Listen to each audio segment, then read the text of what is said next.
Hey guys, like I said yesterday, Brisbane 10s started today. So just a few points on the bits that I saw. To be fair, I only saw some of the first few games when I got home from work and went out a bit later. So a few of the later games, a couple of them when I got home.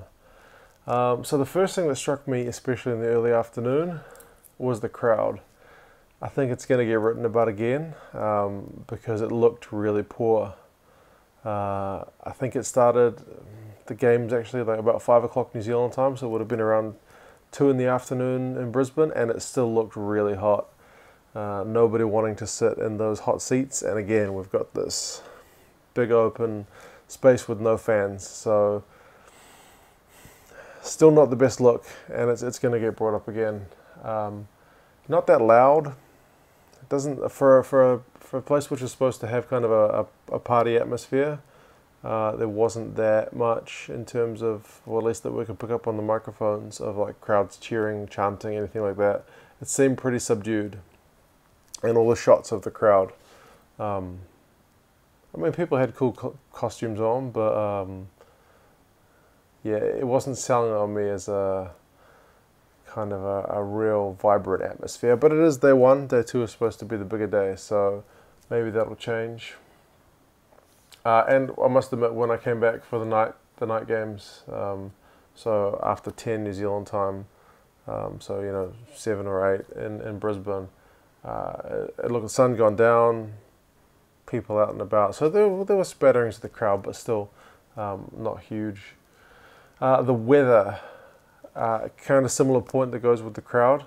The first few games that I saw, the first one with the Rebels and the Japanese team, the Wild Knights, the ref was just huffing and puffing because it was hot and he was struggling. At least the players could interchange.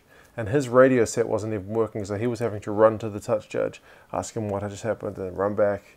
Yeah, he looked pretty knackered. So the early afternoon games, the weather was definitely having an impact. You could see guys getting rotated a lot, towels on their heads, not really performing at peak ability.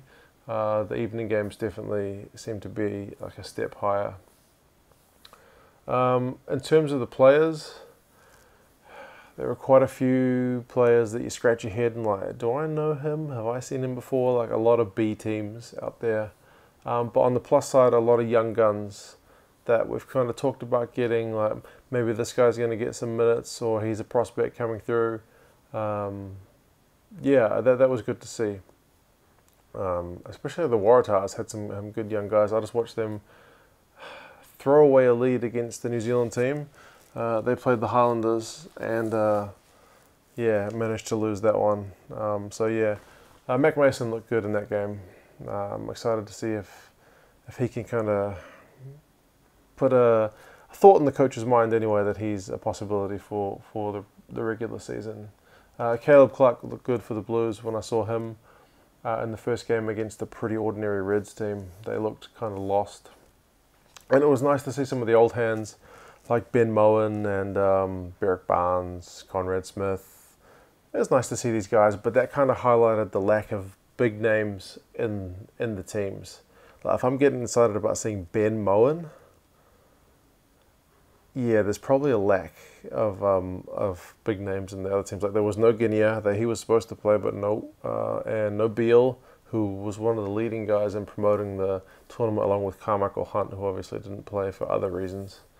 But yeah, I mean, it was nice to see, but yeah, I think there was a bit of lack. Still, good to see the young talent. And I just thought a bit of a pity that we didn't see any South African teams in the comp this year. Last year, the Bulls were there. Mainly because if you watch a bit of sevens, which I admit I don't watch all the time, I watch it from time to time when it's on, the Blitzboks are really good and they're a really exciting team to watch. So I think seeing some of those skills added to a comp like this could only make it more entertaining. So it's a pity we didn't have any of the Saffers over for the comp. But yeah, we'll see how things go tomorrow. Once again, I'm not going to be able to see all of it. I'll see bits and pieces of it throughout the day. See who comes out on top. Blues are doing all right. Blues. maybe this is a good omen for the season. We will see. Not getting my hopes up. I'm just kind of semi-dreaming over here. But anyway, like I said, we'll see how things go tomorrow. And yeah, I'll talk to you guys next time.